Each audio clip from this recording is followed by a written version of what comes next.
Hi everyone and welcome back to the channel, Your Stars Aligned. This is Carmina, astrologer with Vedic principles and reader with the cards of truth. So today I was thinking we would discuss the chart of a person, and that person is called Jordan Peterson.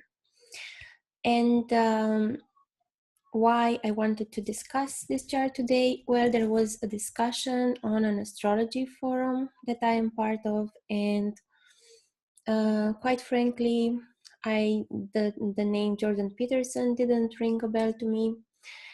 But somebody was saying, oh, it would be interesting if Carmina did a video on this. So I was thinking, let me see who Jordan Peterson is, and then I will see if I'm interested enough to make a video. And yes, because for the past years I've been deep into the study of astrology. I've been kind of in an astrology bubble, so not really paying attention to other things, even though they're philosophical and intellectually relevant. So that's why the name Jordan Peterson didn't ring a bell. But then when I looked him up, I realized I knew him from a couple of years ago, because there was this controversy in Canada because he refused to use the gender pronouns that some people were proposing, and also he was against these gender elected pronouns to be instated as compulsory for people. So I knew him, but I didn't really follow up on him after that. So anyway,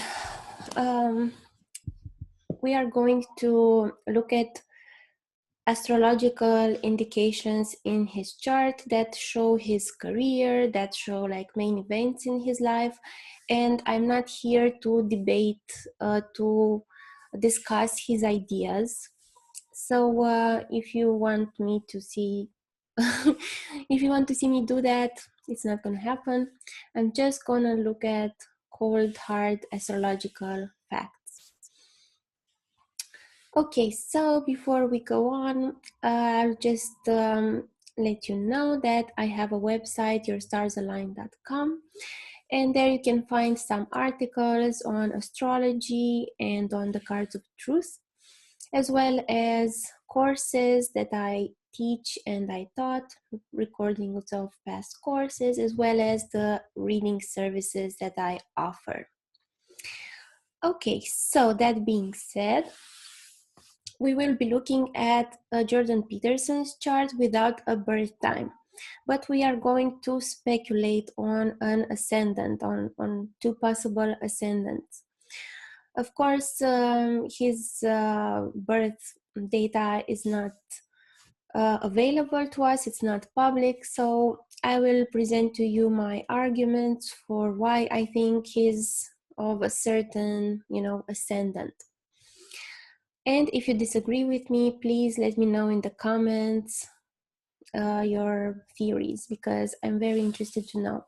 Also, the data that I used, it's not really to the date. I saw that he published some books. I know the month, I know the year, I know the year that he got married. So, it's really not so easy to check with trigger transits. Also, I know he has 2 children, but I don't know the years. I mean, the years they were born even.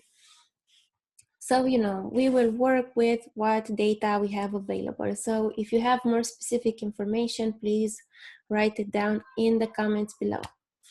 Okay, so without further ado, let me share the chart.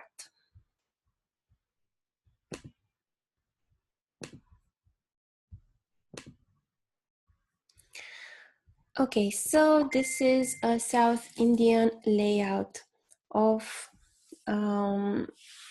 Jordan Peterson's chart, birth chart.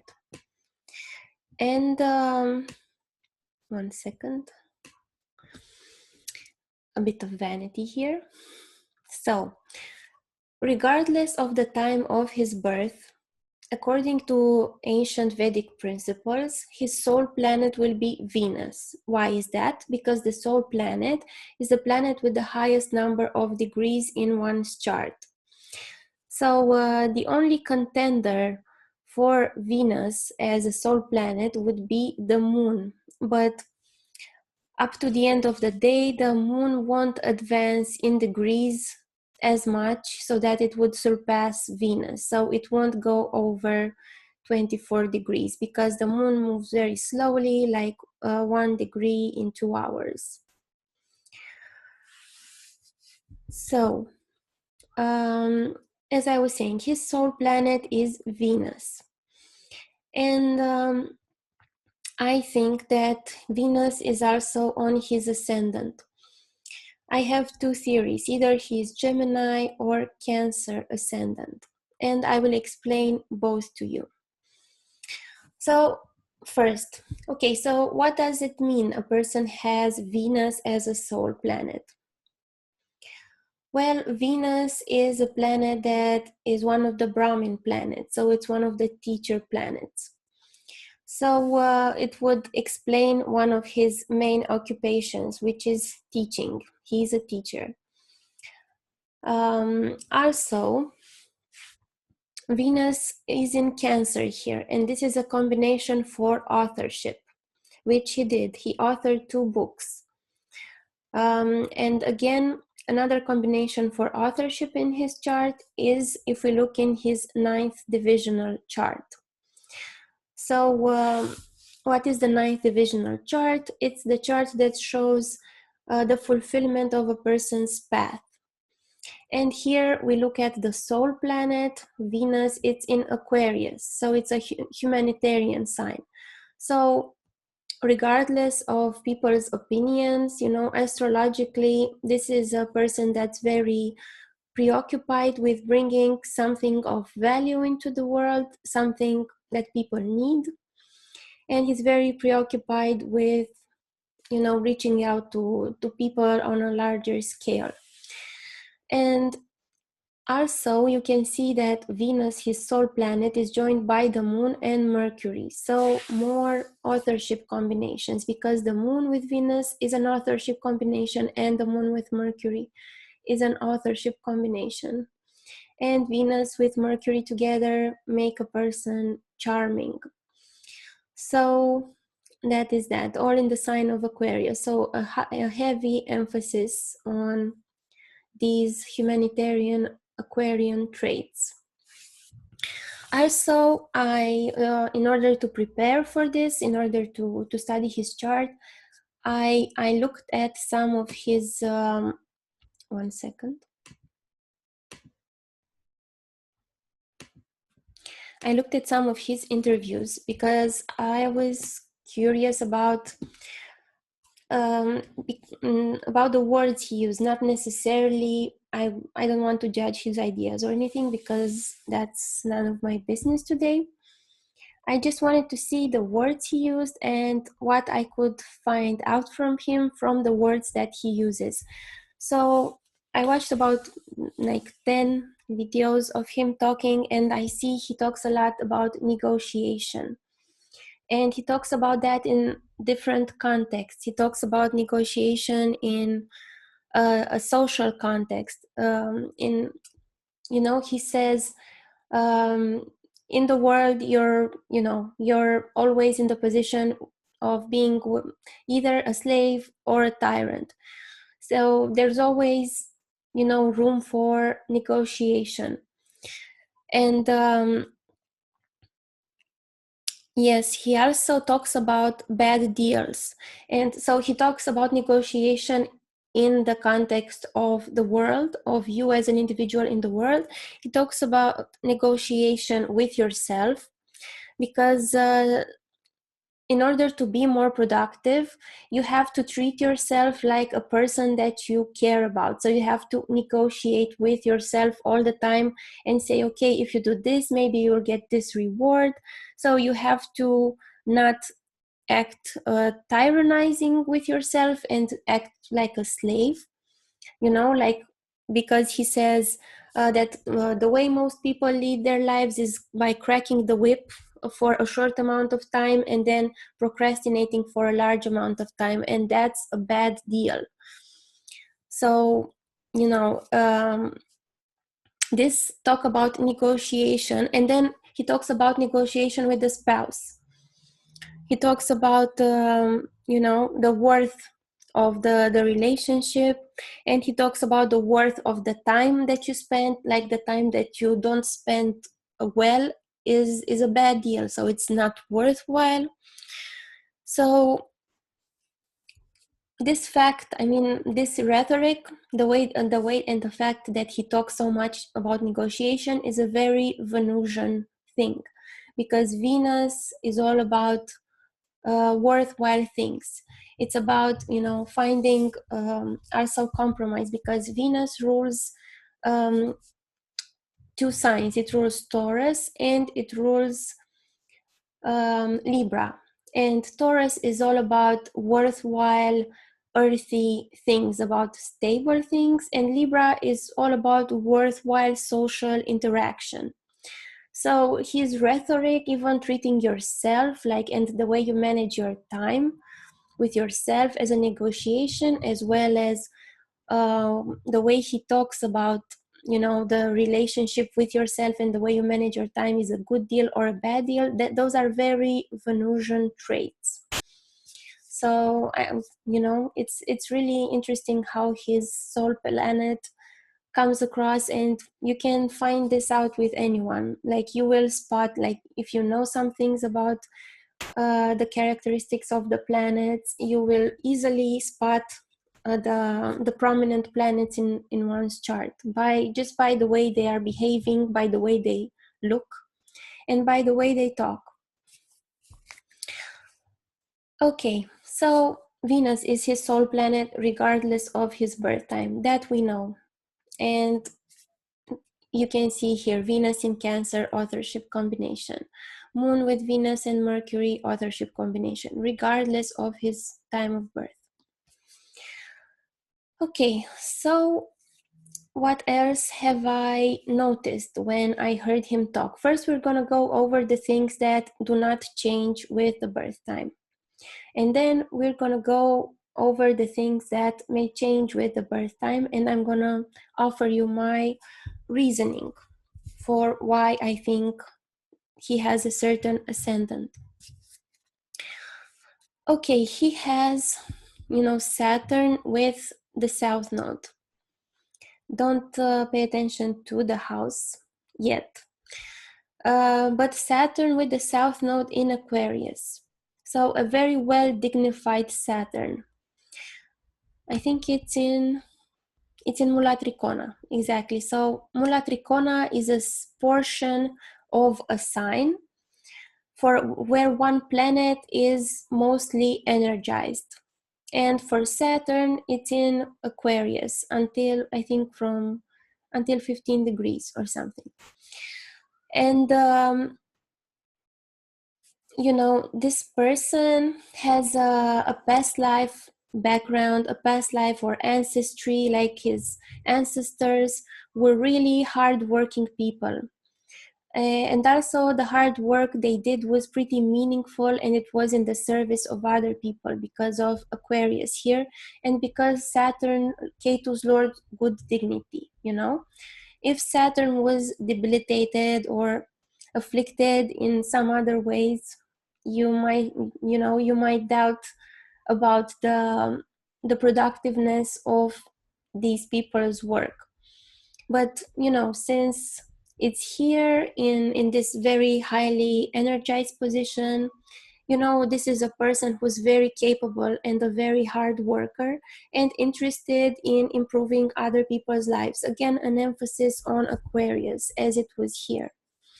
And if you look here in the ninth divisional chart, Saturn is also very strong, joined with the South Node. Here it's in its own sign, in Capricorn. So a very Saturnian, you know, emphasis. So you have this Venusian aspect, but you also have this strong Saturnian background for this person. And from the way he talks about this, from the way he talks, I could figure out he was Saturnian because he talks about victimization a lot and overcoming victimization, not being a slave, you know, not being a slave to yourself and not being a slave to other people. And yes, so this is like slave versus tyrant dichotomy that he uses often, and also this talk about victimization and that you don't have to be a victim, but you have to lead a productive life. So I think he integrated his South Node lessons pretty well. So I don't think he's stuck on that path. Also, he, with this Saturn and South Node, Andrew on the forum said he was very fascinated, said that Jordan Peterson was very fascinated about totalitarianism, and I googled it, and apparently he's got a very large collection of memorabilia from former Soviet, pantheon. So I think that's very interesting how, he's really, Saturn is something connected to the past, and that totalitarian system was very Saturnian. And it's very interesting how he collects things related to that. I think that's really, it shows also in the chart. Okay, so what else is in the chart and is not really time sensitive? Well, he has a strong Saturn, but he also has a strong Jupiter. And that's a bit of a problem sometimes for people when you have a strong Saturn and a strong Jupiter, because Jupiter is all about expansion and compassion, but Saturn is more about restraint and doing the hard work. And he has he's running Saturn time frame right now, so he's more Saturnian for sure, because he talks, I heard him in several interviews talking about how compassion is misused on a society level and how people manipulate compassion, like how people use compassion in a way to manipulate people and in a way to oppress people just with compassion, because he says that they would use something that would be, something that you would feel sorry for, but then you would instate it as an obligation. And this way, he shows that, this is the dangers of unlimited compassion and how, this can become very oppressive. So it's very interesting how he, he shows this more Saturnian side of, constriction and restraint. I'm going to stop saying now because I'm going back to this old tick and I'm stopping saying it now. Okay, so his Jupiter in Pisces.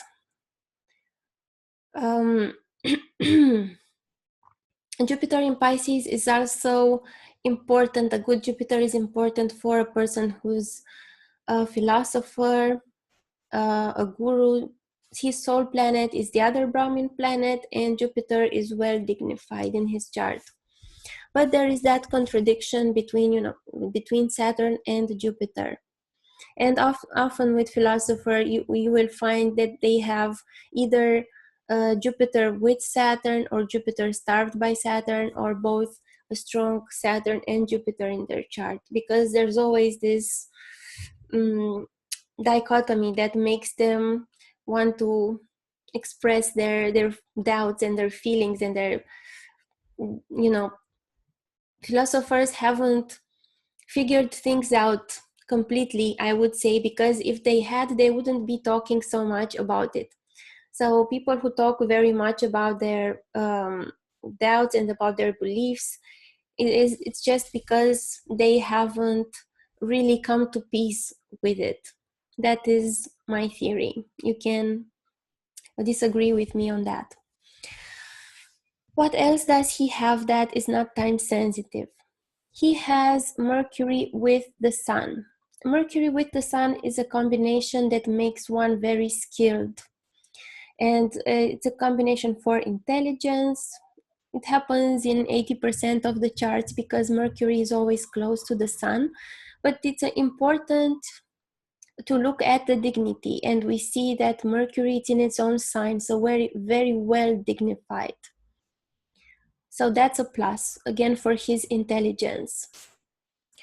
Then we see he has moon in Libra, so governed by Venus, and he has a Venus-moon interchange. What that means is Venus is in the sign of the moon and the moon is in the sign of Venus. And how that plays out, it's important what houses these planets are in. What else can we say about his chart? He has Rahu, so the North Node in Leo. That makes a person very magnetic, very charming, very attractive.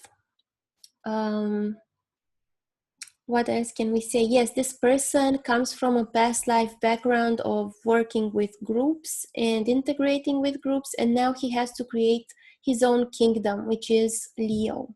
So he has to delimitate his territory and create his kingdom.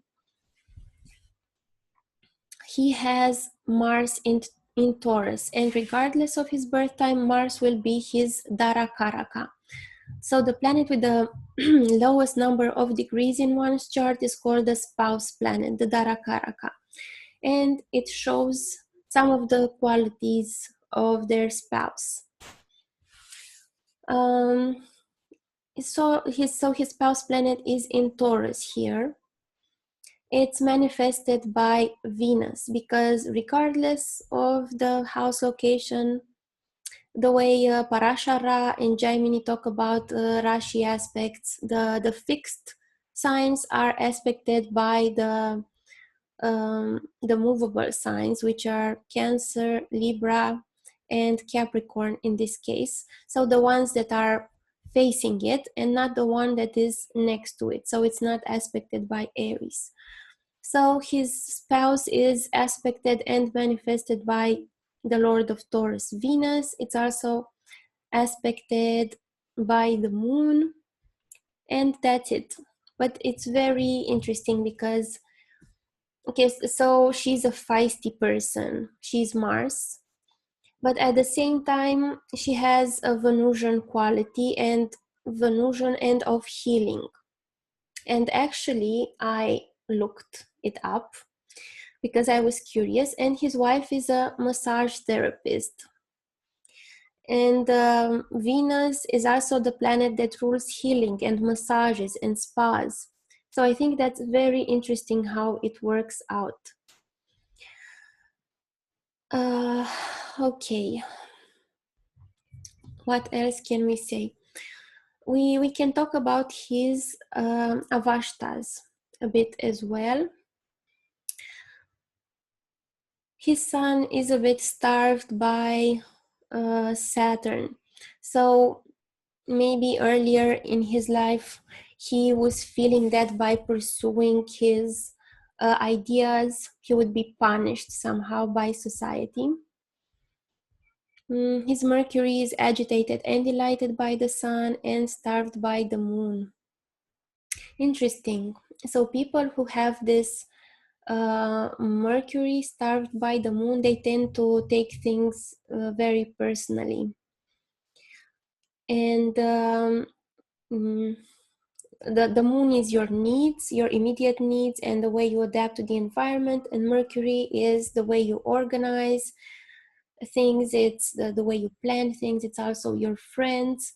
So yes, I guess maybe this person, if when they were not so mature, hopefully now they are mature and they don't take things so personal anymore. What else can we see here?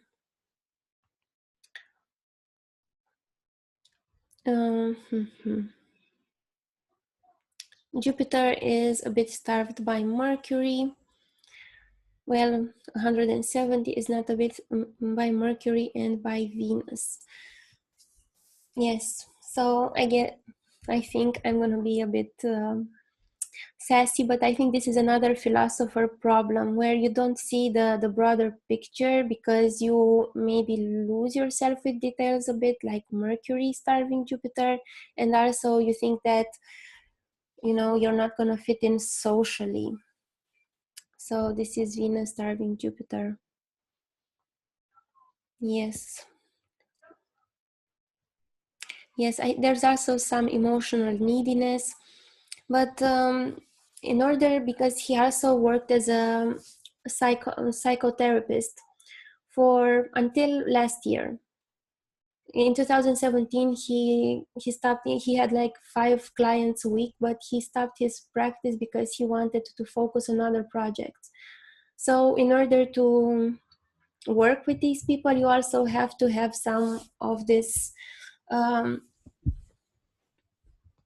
um, understanding towards them. You have to identify a bit with them. So, and also Saturn is a planet that has 3 enemies in the chart: Sun, Moon, and Mars.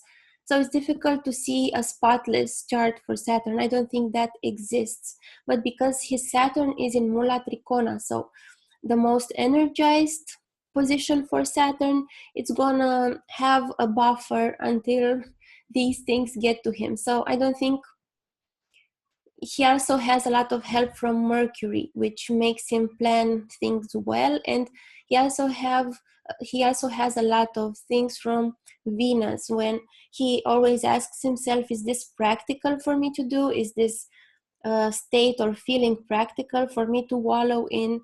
So I guess that's why he, you know, having a great Saturn helps you persevere and helps you finish things even when you don't feel like it. That's the importance of a good Saturn. Now we're gonna move on to the things that I am speculating on, which is the ascendant and the houses.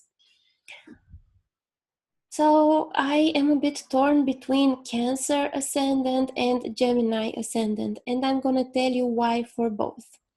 My first choice was Cancer ascendant. Venus would be right there on the ascendant, shining. I think his appearance is also very Venusian. He looks, the way he dresses is very Venusian. If you read Brihat Parashara Ora Shastra, or Brihad Jataka, or Ernst Wilhelm's book Graha Sutras, you will see that Venus is fond of wearing natural clothes and very good quality clothes. And I think he doesn't just wear a t-shirt and, you know, like other people, and I'm not saying there's anything wrong with it. I'm just saying Venus likes to wear high quality things.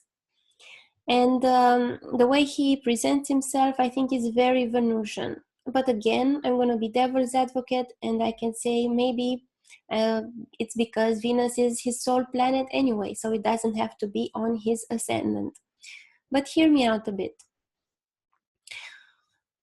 I was telling you that he has a great collection of memorabilia, like thousands of posters and things from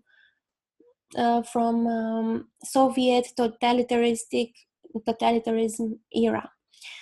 So the second house deals with collection, and he has the North Node there. And where the North Node is, it always gives an excess. So he has like an excessive amount of this memorabilia collected. And Rahu is also related to foreign things. So that's my reasoning. He collects foreign memorabilia in an excessive amount. Also, the second house relates to voice and speech. And Rahu, wherever Rahu is, it brings something eerie and strange. So this is personal, but I think for me, his voice is strange. I mean, it's not a voice, it goes up and down a bit. So I'm not saying it's a bad voice or a good voice, but I would say it's a voice that's influenced by the North Node. Also, Rahu in the second house, I know there's a combination for some tooth problems, and I noticed that in the lower jaw, he has some teeth, maybe, you know, a bit tangled, a bit something is going on there, and that's also a North Node in the second house thing. So you can argue with me, you can let me know what you think. And again, I'm not commenting personally on his appearance, on his ideas. I'm just clinically, astrologically curious. Another thing that makes me say that he has Cancer ascendant is that his mother was a librarian. And I think a librarian would be connected to the 12th house, because a library is somewhere where you are in isolation with the books. It's a pretty isolated job. It's not something like performing on a stage, for instance. So it's a very isolated endeavor, and isolated places are related to the 12th house. And his Matrukaraka is Mercury. So his mother is with the sun in great dignity in the 12th house. Also, his father was a professor. Professor is Jupiter. Jupiter is in the ninth, and the ninth can also be the father. The father can be seen from the ninth or the 10th. This is, some people prefer to look at the ninth, some people prefer to look at the 10th. Usually, I like to look at the ninth for the body and the 10th for the father's occupation. So, but if you move it back a little, you will see the 10th cusp here with Jupiter. So you will see both the ninth and the 10th cusp here, I think. And before I move it back and forth, I'm just gonna tell you another thing. His wife, he knew her since they were children. They were friends before they were lovers. So that would fit in with the Mars in the 11th house agenda, because 11th house is the house of friends, and Mars is his spouse planet. So the spouse planet in the house of friends, to me, would show that that's the ascendant.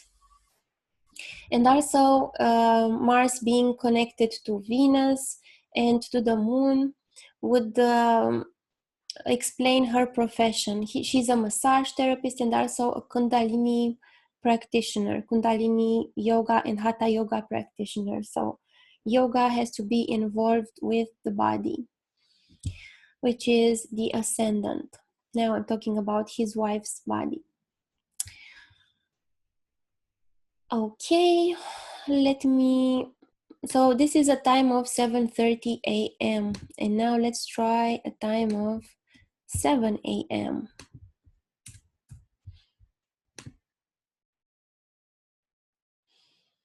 You see now the cusps move, and you see Jupiter with the 9th of 10th cusp and the 10th cusp, but here we don't see the 11th cusps anymore.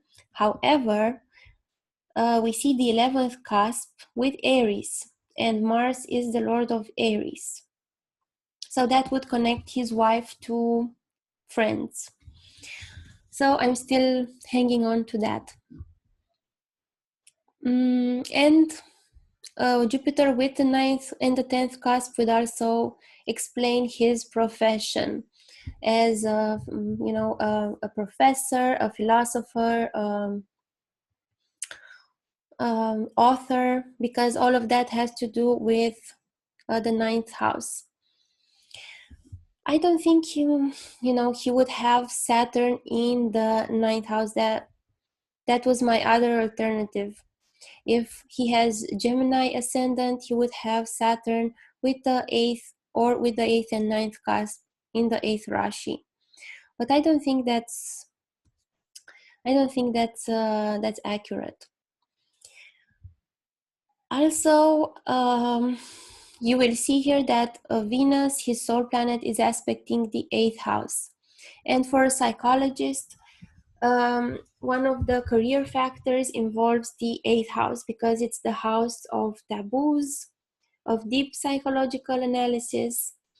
And here, so his moksha houses are very activated. The moon is with the 5th cusp, but in the 4th from the ascendant, where it has a lot of Digbala, so very much operating strength. And in the 12th lord in the 12th is Mercury.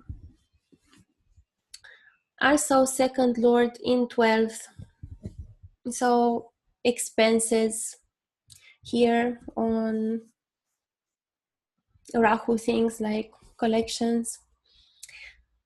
Let's see, what else can we say?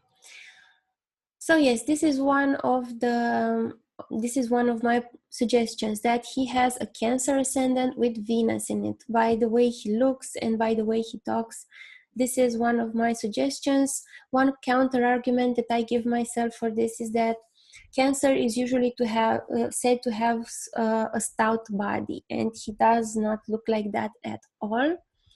But then again, in order to judge someone's body, you also have to look at the Navamsha. And without a very accurate birth time, we can't look at the 30th divisional chart because the ascendant changes every 4 minutes. So it's very time sensitive. So 1 second. Let me...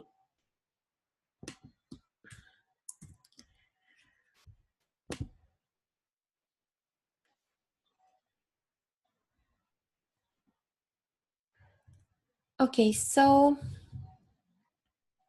what changed now? Apparently nothing changed. But if we look at the cards of truth, well, something changed here because the 9th cusp is also with Saturn. And I think this would make maybe a bit more sense because his ascendant and soul planet would be aspecting the 9th of publishing, of philosophy, of teaching, and also the 8th of psychology. So this would maybe make even more sense. But then the Upapada changes. So now the Lagna Pada is here with the moon. So that makes him a Shrimantaha. And the Upapada would be here in Sagittarius. But if we moved the time 1 hour later, even if the ascendant is the same, the Upapada would be here. So he would be a double Shrimantaha, a double wealthy, glorious person. So when you have, the Upapada would be here with Mercury in its own sign. So that would make him again a Shrimantaha. So in order for a person to have this combination of being a wealthy, glorious person, they have to have the moon, Jupiter, or Venus, so the planets who have the Kapha element.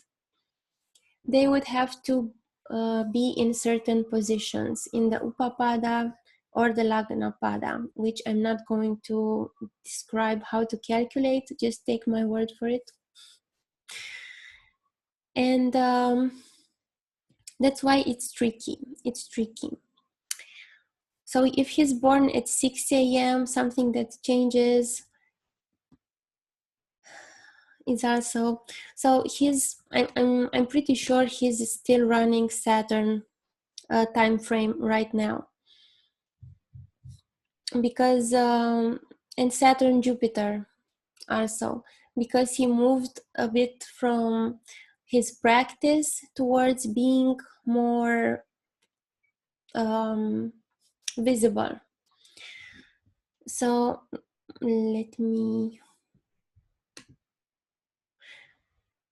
I'm just gonna change it so at 5, so that you can see what it would look like with Mercury and the Sun. So this would also make sense with Mercury and the Sun on the ascendant in Gemini, because he does have little hair. Well, he doesn't have that little hair. Why am I talking about little hair? The sun is related to having little hair because the sun is not preoccupied with memories, and memories are stored in the hair, among other things. So a person with sun on the ascendant would probably have some baldness. And he does have some, but it's not really obvious. And so he has some curly hair, wavy hair. So that to me is more related to Venus, because Venus has wavy hair. So again, but one of the things that would fit here is that he would have the North Node in the third house, and that makes a person brave. And he's pretty outspoken and pretty brave, because in this world, I'm just speaking objectively, where people are doing their best to be very politically correct, he's trying to raise some, to discuss some things that are not easily discussed, so uncomfortable things, but he has the courage to do it. So a malefic in the third house would help with that. Let's look in his Navamsha. Aquarius. Well, in the Navamsha, he has two malefics in the third from the Atma Karaka, so that very well takes care of his courage. So he doesn't have to have Rahu here in the third. Yeah, I don't think Gemini Lagna makes sense. I'm going back to Cancer. To me, that makes more sense.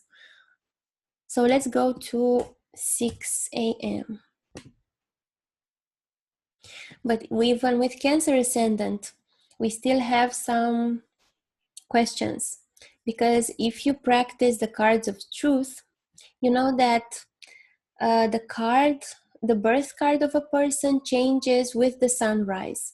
And the sunrise here in Edmonton, Alberta, Canada, on his birthday was somewhere around 6:15 a.m. So if he's born before 6:15 a.m., he's a different birth card, even if he has the same ascendant. So let's see the possibilities. If he's born before 6:15 a.m., he's a 6 of diamonds. So, and if he's born after, he's a 5 of diamonds. And to me personally, for a person like him that is so heavily into ideas and inspiration, which is clubs, to only have some clubs with, the South Node and here the Neptune, that's really not working out for me personally. So I would say, by the way he is and the way he presents himself, he would be a 5 of clubs. So he would be born at 6:30 a.m.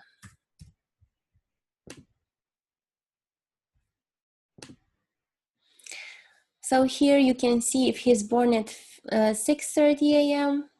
or, after sunrise, after 6:15 a.m., he's going to be a 5 of diamonds. So still he's going to be born with an intrinsic sense of value, and that he can bring something concrete and of value to the world.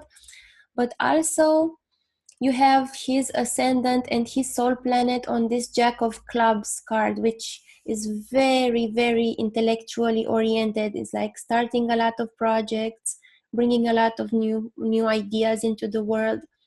And also the moon, so this is the moon card, and moon, the planet, is with Mars here in the Venus card, which is because there is this interchange in his chart between moon and Venus, and this is a king of clubs. This is the card of the university professor.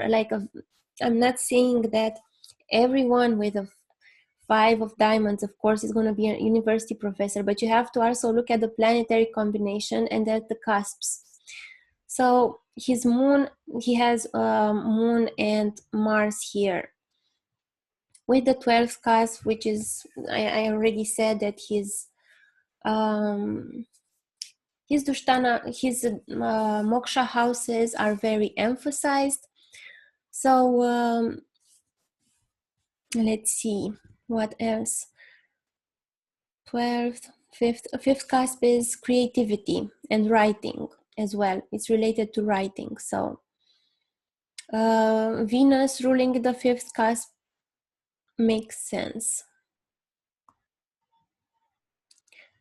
Okay, what else?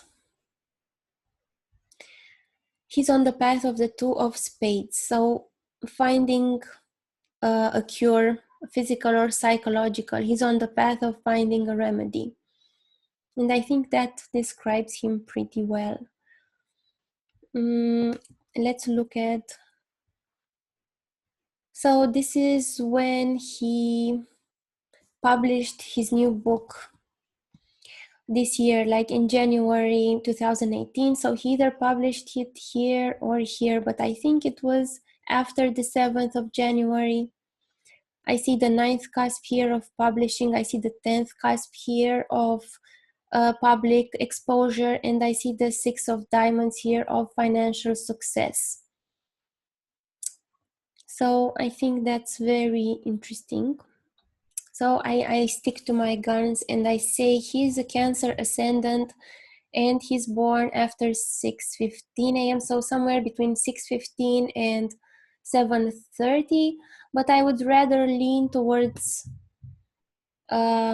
this time. I mean, here with the cusp. So either here or like a bit earlier at 6 or 6:15. Also, I would say that his relationship with his wife is also something from a past life because the 7th Lord is with the South Node. And he married her in 1989. He was running Jupiter Saturn Dasha when he married his wife. So he was running the Bhukti of the 7th Lord. So the 7th Lord is related to the spouse. So that would make sense. Let's look at his Navamsha. 6:30. Screens. Edit.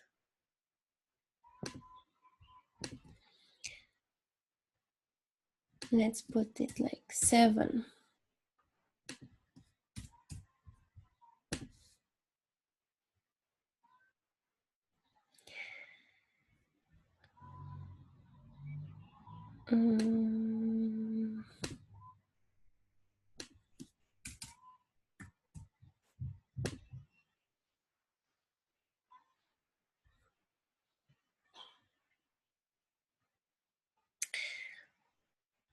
I like this.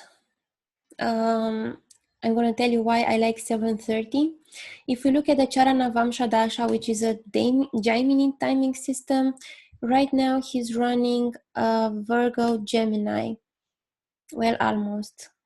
He's going from, he's soon like going from Leo Cancer to Virgo Gemini. And I think he's going to have even more public recognition because Gemini is a pretty important sign in the Rashi chart because it contains his Upapada, if this is the time of birth, 7:30. What else? Oh, and I didn't mention,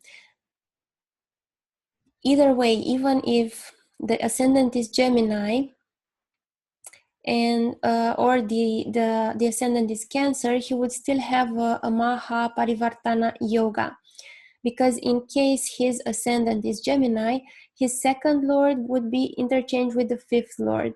So that's a combination for wealth from creativity.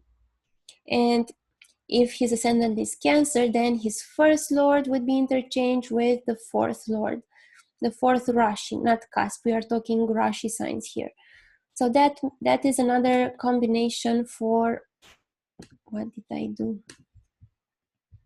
That's another combination for a Parivartana Maha Yoga. So a person that's going to have a lot of success and it's going to be of great importance. Okay, so I think that's about it for his charts. I'm curious about what you guys think. Let me know in the comments if you agree or disagree with me. I'm open to hearing your reasoning.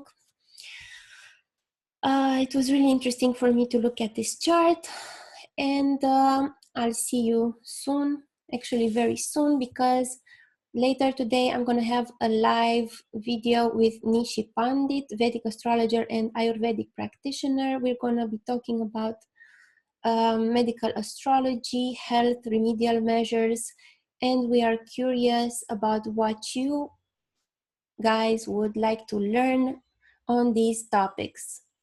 So that will happen later today at 1 p.m. Central US time, 7 p.m. UK time, and 11:30 p.m. India time. Make sure to check us out. Okay, so I'll catch you later. This was Carmina from Your Stars Aligned. Goodbye.